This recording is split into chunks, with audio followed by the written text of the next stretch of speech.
Bonjour et bienvenue à tous, bienvenue sur Direct Gestion, le débat en mode SCPI, les sociétés de placement civil immobilière. Ce matin, on va en discuter avec nos deux experts. On accueille Cyril de Franqueville, le directeur général délégué de BNP Paribas Reim France. Bonjour Cyril. Bonjour.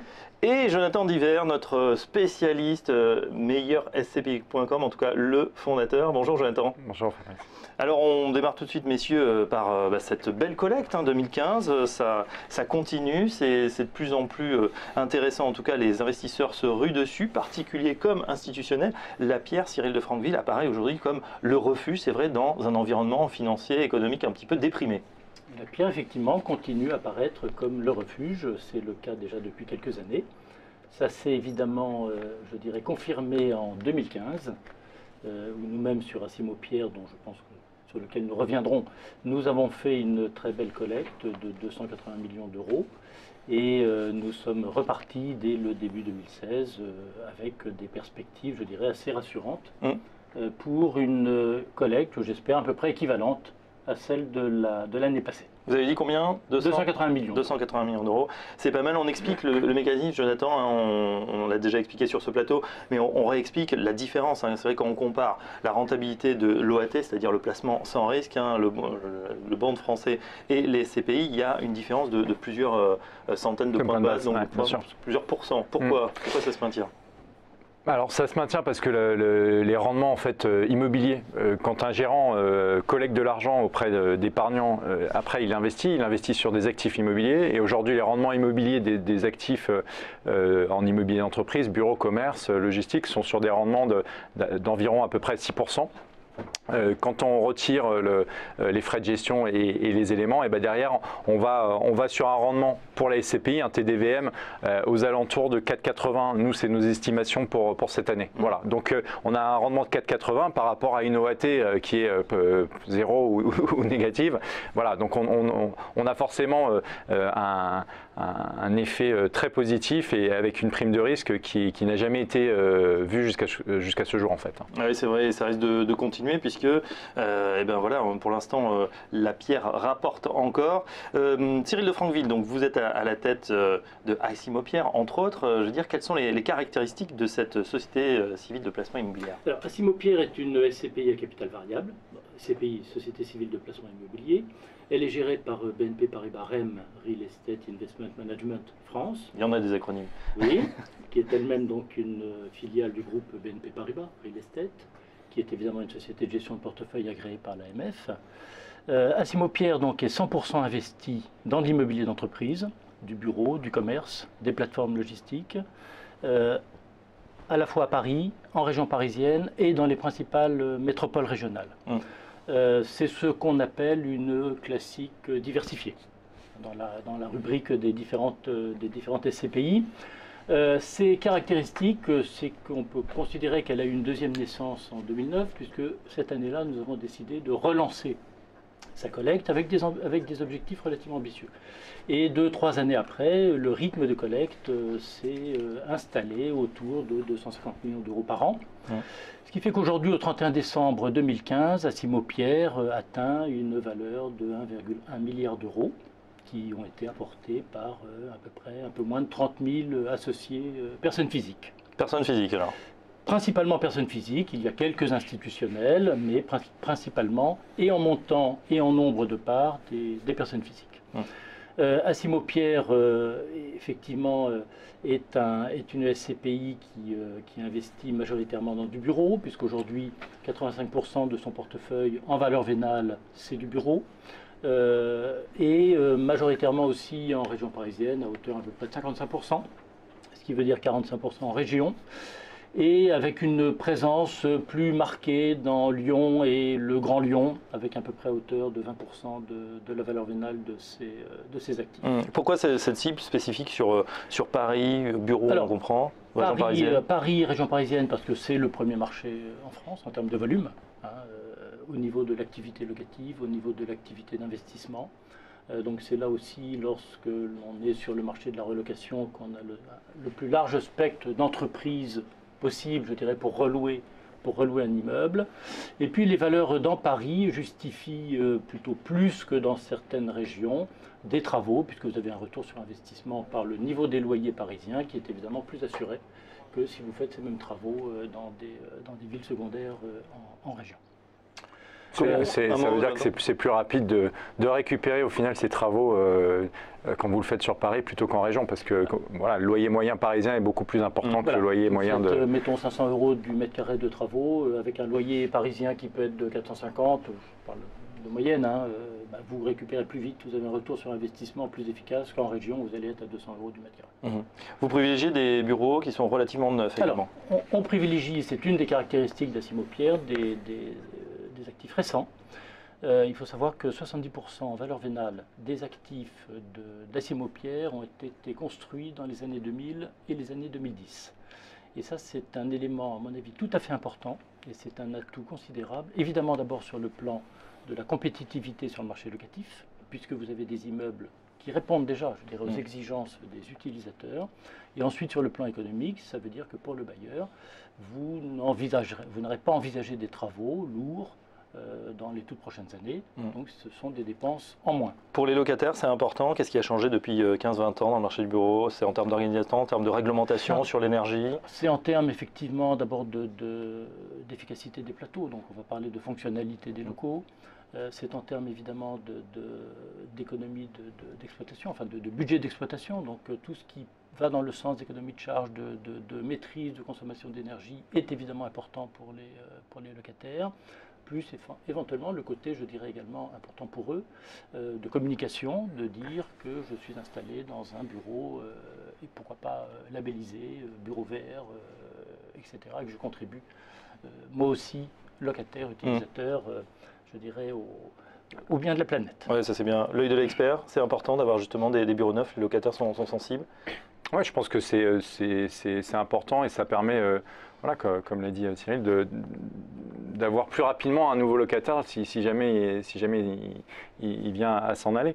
Et c'est vrai que l'efficacité des bureaux, alors on aime beaucoup, les épargnants aiment beaucoup les photos plaquettes d'immeubles haussmanniens. Sauf que l'immeuble haussmannien, quand vous êtes sur un plateau de bureau d'immeuble haussmannien, vous savez que vous perdez un immense couloir et que du coup, forcément, vous payez des mètres carrés inutilement. Alors que quand vous êtes dans un immeuble neuf, moderne, forcément, vous avez des parties communes qui sont plus efficaces et puis en termes de consommation, forcément, vous avez moins de charges que dans un immeuble haussmannien. Alors là, on voit des photos, c'est pas de l'haussmannien, mais c'est tout à fait moderne en même temps. Non, ce sont des immeubles effectivement récents. Celui-ci, c'est un immeuble à Issy-les-Moulineaux. Il est juste en face d'ailleurs du siège de BNP Paribas Real Estate. C'est la Poste qui est locataire. La Poste, c'est la banque postale qui est installée là. Donc c'est un immeuble effectivement, je dirais, rationnel, fonctionnel, chaque mètre carré peut être utilisé. Bref, c'est ce que... Il a une architecture, donc voilà, il est séduisant. Donc ce sont autant d'éléments qui peuvent attirer effectivement des grandes entreprises et dans lesquelles elles se sentent bien. C'est un immeuble qui est loué à 5%. Et malgré toutes ces verrières, ces pans de verre, c'est bien sûr énergétiquement oui, tout à fait, parce qu'aujourd'hui, aujourd'hui, même ces matériaux qui peuvent vous sembler un peu contradictoires ou paradoxales par rapport à la recherche d'économie d'énergie contribuent également, je dirais, par la qualité des matériaux et la mise en œuvre à cette recherche de consommation d'énergie. Justement, sur ces bâtiments, on sait qu'il y a un gros marché, une animation.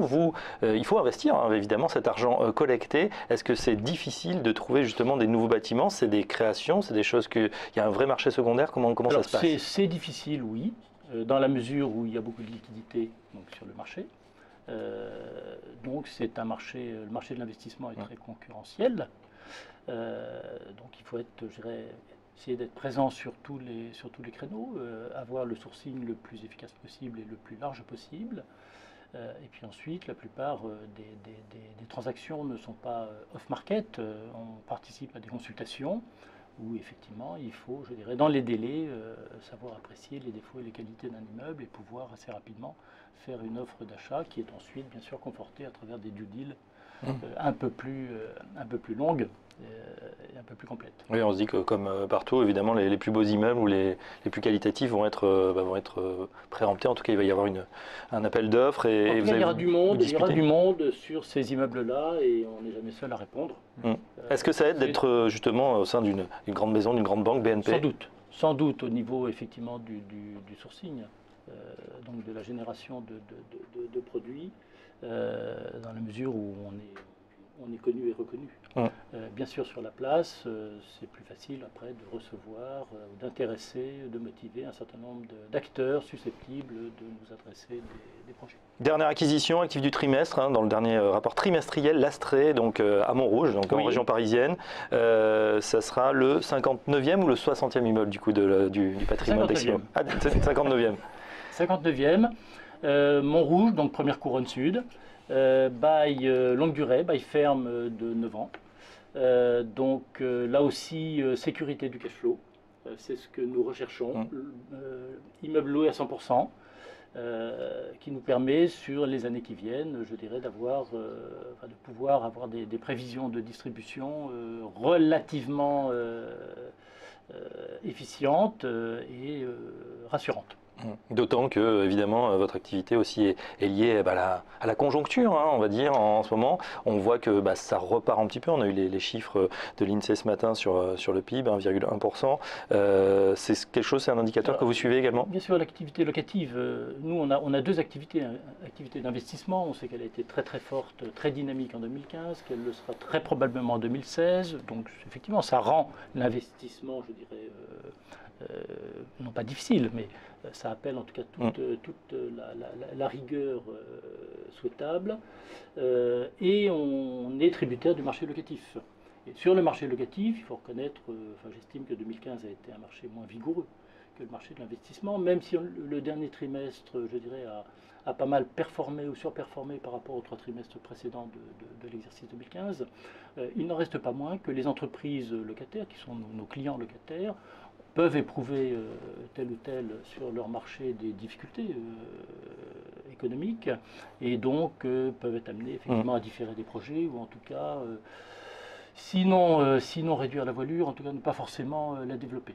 Donc le problème pour nous, ça va être d'améliorer le taux d'occupation financier. Même si sur Asimo-Pierre, à 93,50%, je considère que c'est un excellent taux dans le contexte actuel et qui s'est amélioré de 100 points de base par rapport au 31 décembre 2014. Mais il y a encore du chemin à faire pour essayer d'arriver plutôt à 94-95% de taux d'occupation financier. On nous dit que l'exercice 2016 devrait être un peu plus favorable en termes de diminution des accompagnements commerciaux que sont amenés à faire les bailleurs pour attirer des locataires, c'est-à-dire un peu moins de franchise, un peu moins de participation à des travaux d'aménagement, et que les loyers, dans certains cas, déjà sur certains marchés, parisiens d'abord et les autres ensuite, pourraient prendre, je dirais, un chemin un peu plus haussier qu'ils ne l'ont pris ces dernières années. On va voir ça dans un instant. Jonathan, on est sur un marché qui est, je pense que les fondamentaux, on va dire que sur la partie marché locatif, on a vraiment passé la période un peu mauvaise et que maintenant, voilà, en tout cas les perspectives des cabinets de conseil en immobilier d'entreprise, elles sont plus positives. Il n'y a pas eu, on n'est pas comme dans une crise des années 90 où les promoteurs avaient construit des immeubles et qu'au final il n'y avait pas la demande de locatif en face.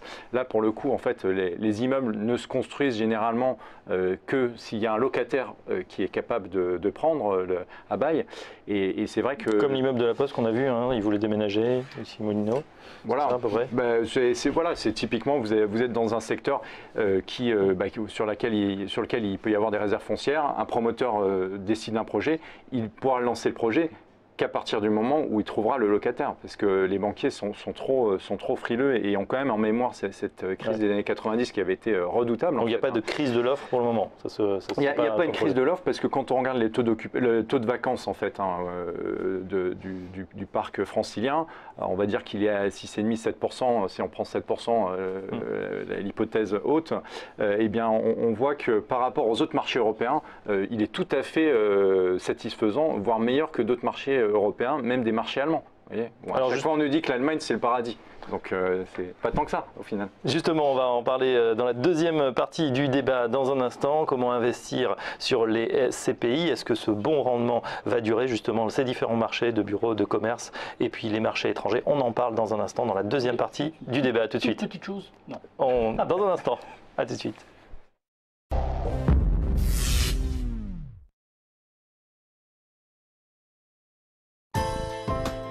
Téléchargez gratuitement l'application sur votre mobile iPhone, Android et sur iPad. Profitez des recommandations et des analyses de nos spécialistes en direct. Et suivez en temps réel nos émissions depuis les réseaux sociaux.